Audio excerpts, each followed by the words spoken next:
Tudo começa quando o Toretto convida o Brian para mostrar a garagem da sua casa. Naquele momento, a porta que se abre não é para um projeto, é para o passado bestial que o Toretto se esforça em manter trancado e isolado. E isso só acontece depois de um rito de passagem, quando fica claro que o Brian vai ter um relacionamento com a Mia, que é a irmã do Toretto, e aí fica claro pro Toretto que o Brian, que já estava ali nas boas graças dele, ia fazer parte do seu núcleo íntimo. Então ele abre as portas, na verdade, para a vida íntima dele, né?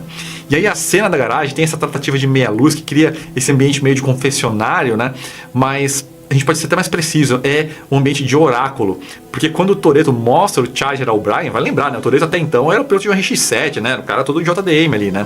Então quando ele mostra o Charger, ele não tá só mostrando o carro, ele tá abrindo as portas do passado violento dele, né? Quando ele cometeu um crime em nome do pai, que foi morto naquele acidente de Stock Car, né? E nessa ocasião que ele conta essa história. Mas mais do que isso, ele revela um destino profético, né? Meio tipo, isso é o que eu sou, o que eu tento manter escondido dentro de mim, mas o que eu posso voltar a ser. E aí vale notar, o Charger está estranhamente limpo em uma garagem que está toda empoeirada. Então isso mostra que o que está ali dentro não pertence ao tempo presente. E só o Dodge que é preservado, quase ritualizado ali, né?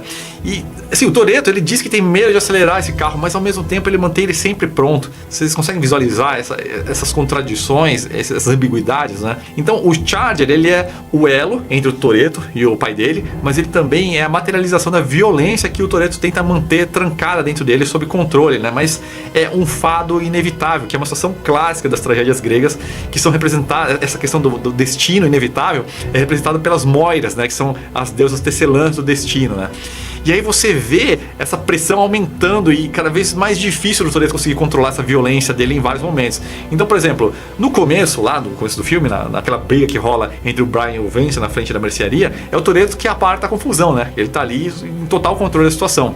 Mas, por exemplo, na cena que o Brian é flagrado esperando os carros lá da turma do Hector, o Toretto já não confia no seu autocontrole, porque quem abate o Brian e tá ali apontando a arma não é o Toretto, é o seu amigo de infância Vince. E a coisa vai piorando com o andar do filme, então vai rolando esse crescendo, né?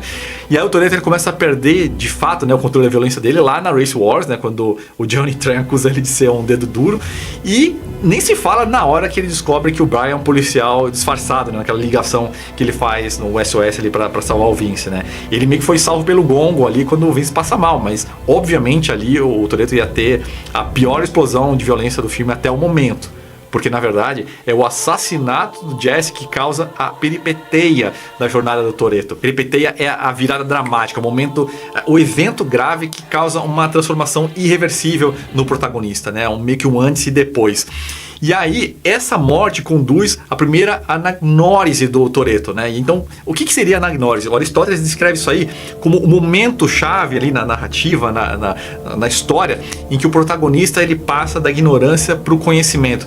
É meio que assim, como se fosse o momento da revelação, mas é mais do que isso.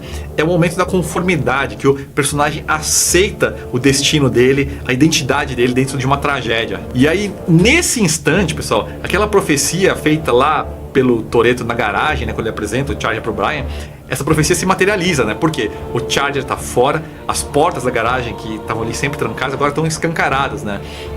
Para um sentido mais poético, mais literário, na verdade, então, a partir daquele momento, o Toretto aceita então, esse destino que ele estava tentando controlar, mas o destino é inevitável numa tragédia grega, então ele vira quem ele temia. Então, em vez de ele suprimir, agora ele aceita, ele abraça esse destino, né?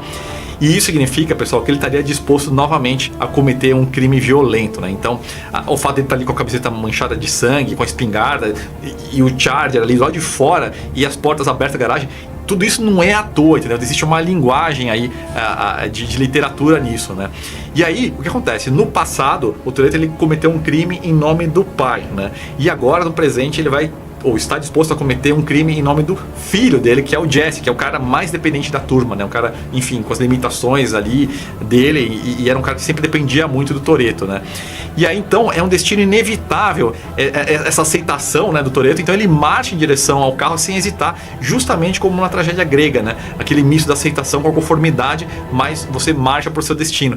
E aí, pessoal, nessa estrutura muito louca, o Charger, ele é quase como uma arma forjada pelo deus da metalurgia, que é o Hefesto, porque na mitologia, esses artefatos do Hefesto, que podem ser armaduras, né, o escudo ali de Aquiles, enfim, armas, né, os raios de Zeus são artefatos de Hefesto, eles são tecnicamente perfeitos, mas eles só são usados pelos deuses e pelos heróis, né, na literatura grega, em situações extremas. Então, no final, esses artefatos eles estão inseridos sempre num destino trágico, numa vingança, um excesso, né? Então, na verdade, esses artefatos eles são os catalisadores desse destino inevitável, eles são aceleradores desse destino que é inevitável, né? Então, você se associar, você utilizar esses artefatos míticos, né, significa glória, eles vão trazer a glória, mas junto, inevitavelmente, vem a tragédia. Por exemplo, a armadura de Aquiles, né, também é de Hefesto, né, extremamente poderosa, é um símbolo do retorno à guerra, mas ao mesmo tempo foi um instrumento decisivo para catalisar o destino final trágico do Aquiles, né? Vamos olhar de volta pro duelo, né? Se a gente olhar para a forma como o Charger compete ali no duelo final,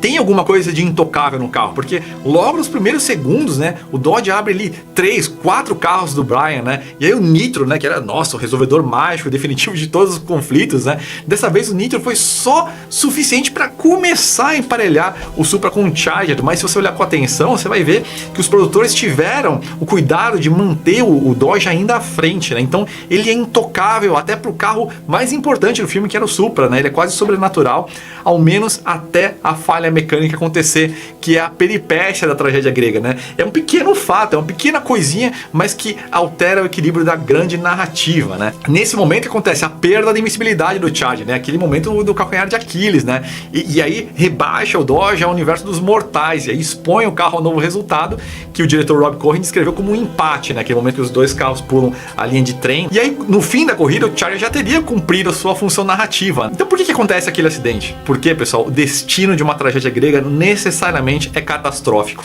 Na literatura grega, né, a deusa Ater, ela cumpre o papel de uma força divina, né, que vai levar deuses, heróis imortais a ter o quê? Um lapso ali, uma breve cegueira. Vai tirar o protagonista ali do centro por um instante, por um átimo ali, mas é o tempo suficiente para que ele cometa o erro necessário no momento exato para que o destino trágico seja cumprido. E o que é Ater nessa história, nesse racha dos dois carros? É o olhar do Toretto pro Brian depois da corrida. Esse pequeno lapso, esse pequeno momento de cegueira em que ele tira a atenção da estrada e aí acontece esse grande acidente. E aí, olha só como a coisa vai indo.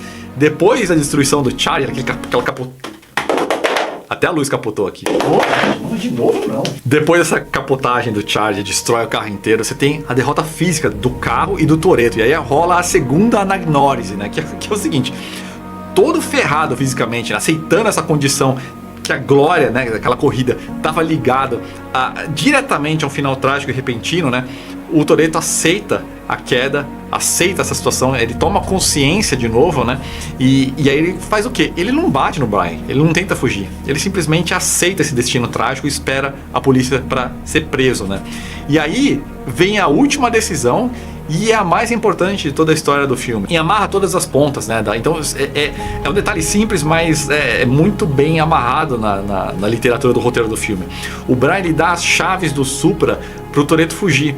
E aí, novamente, a gente tem um tipo de conflito que é muito comum na mitologia grega, porque os gregos eles acreditavam que existiam dois tipos de justiça. De um lado você tem a lei dos homens, escrita, imposta pelo Estado, né, executada e fiscalizada pelas autoridades. E do outro lado você tem uma justiça mais profunda, tácita, que é ligada à honra, à família, ao que é considerado certo no espírito, mesmo quando não está na lei. Elas podem coincidir ou não, entendeu? E aí pela lei, o Brian, que é policial, deveria prender o Toretto. Mas aí depois de tudo que aconteceu, a amizade foi rolando, a lealdade, o resgate do Vince, a relação com a irmã dele, na traição do próprio Brian por ser policial, né, e a perda trágica do Jesse.